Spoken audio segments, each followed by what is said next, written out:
4 secondes sur 2 km. Ouais, là, il y a la marge. Sauf accident, il y a un petit peu de marge. Lenny qui demande le relais. Ouais, il se méfie. Hein. Ils vont les voir, hein, je pense, sur la gauche. Là, on est avec Georges Bellette qui est lâché maintenant. Hein. Je vous disais qu'il avait fait beaucoup d'efforts. Richie Tello et Bellette. Ils sont en train de les payer, ces efforts. Armando qui part avec Ivan Sosa. Ouais, Bannouk, hein, très belle montée. Ouais. Ouais, belle équipe, hein, l'Autodestinée fait partie de ces jeunes formés là-bas. Bannouk, les expériences maintenant, 26 ans. Très belle équipe de développement qui sort énormément de garçons. On avait encore l'année dernière à l'Autodestinée sur le podium avec Lennart Van Etvelt.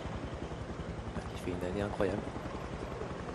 Il a remporté sa première course à étapes World Tour. C'était le Tour des Émirats Arabes Unis. Lennart Van Etvelt, on est à la barbe d'un certain Ben O'Connor. José Manuel Diaz. Qui est dans la voiture? Non, qui revient. Le Burgos. D'accord. Je comprenais pas. Un coup, tu me sors José Manuel. Donc, c'est pas Clément Aleno. Ce qui est logique. On a dit que Clément Aleno il était sorti un petit peu à contre. Bon, là, ça commence à cogiter. Hein. Attention, les gars. Là. Déjà tombé, Lenny. 1 km 500. La victoire sera française sur cette Mercantour 4e édition. Deuxième succès après celui de Guillaume Martin pour la première. Tout le monde arrive un par un après, d'ailleurs ça va être belle image. Ouais, Valberg à droite. 25. On avance 25 secondes seulement d'avance. Ça va les faire flipper un petit peu ça. Je sais pas qui a annoncé. Bah justement, qui a annoncé? Peut-être pour en obligeant à attaquer. 25, ça follet. 25 secondes, c'est pas pareil. Lenny Martinez se retourne.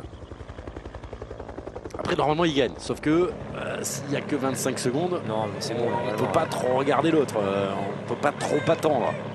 Je pense qu'il y a un peu plus de 25 secondes. Ouais, mais c'est vrai qu'il les voit. Hein. Sosa qui est en train d'attaquer, qui est en train de lâcher Armando derrière. La moto qui gêne la vision. À moins de faire n'importe quoi, c'est bon, ça va se jouer entre eux. Dans la dernière longue ligne droite. Alors, la première pour Clément ou une de plus pour Lenny? Il dit quoi le sondage du coup? Le sondage il est arrêté. De toute façon, le sondage il est arrêté, on avait dit 5 minutes, donc le sondage est terminé, je vais vous donner le résultat, on va voir. À mon avis, il n'y a pas eu d'inversion. Hein. Attaque de Lenny Martinez. À 900 mètres, juste après la flamme. Voilà, c'est dur pour Clément. Ouais, Clément qui perd 2-3 mètres, mais il creuse plus là, Lenny. Il creuse plus. Il sortait Clément pas sûr de qui lui. se rassoit. C'est pas perdu pour Clément Berthet. C'est pas perdu pour Clément Berthet. Aïe aïe aïe, ça sent quand même. Aïe, ça va être difficile. Ça baisse la tête. Ça va être difficile, ouais. Il vient de baisser la tête là. Un premier renoncement pour Clément Berthet. Et Lenny Martinez file tout droit vers sa 6e victoire professionnelle. Ah, il voulait pas prendre de risques et attendre les 200 derniers mètres. Puis on sait jamais, on peut avoir un petit souci.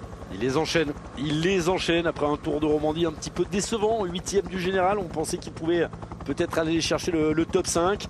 Il a remporté le Tour du Doubs, il a remporté la classique Grand Besançon-Doubs quelques jours plus tôt, hein, c'était 2 jours avant. Il avait attaqué par une victoire à la classique VAR, 500 mètres. Cette nouvelle course d'un jour, il a remporté le trophée La Eguelia et il va aller chercher sa 5e victoire de la saison. Lenny Martinez qui affole les compteurs. À 20 ans, Lenny Martinez.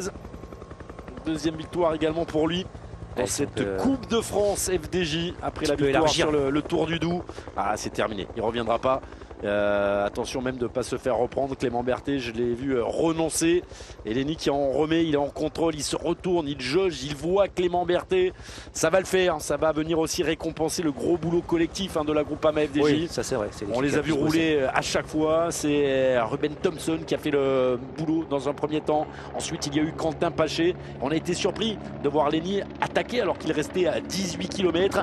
Il est tombé, Lenny Martinez. Il s'est relevé, il est revenu et il va gagner cette 4e édition de la Mercantour. Lenny Martinez s'impose. Une victoire supplémentaire, la 9e de la saison pour la Groupama FDJ. Et malheureusement, encore une 2e place pour Clément Berthet. Et encore une fois, comme au Tour du Doubs, derrière Lenny Martinez. Clément qui n'est pas passé loin, il a très bien joué. La 3e place va se jouer au sprint entre Harm Van Hoek et Ivan Sosa. Avantage normalement à Van Hoek. 4e place pour Ivan Sosa. On attend la suite ici.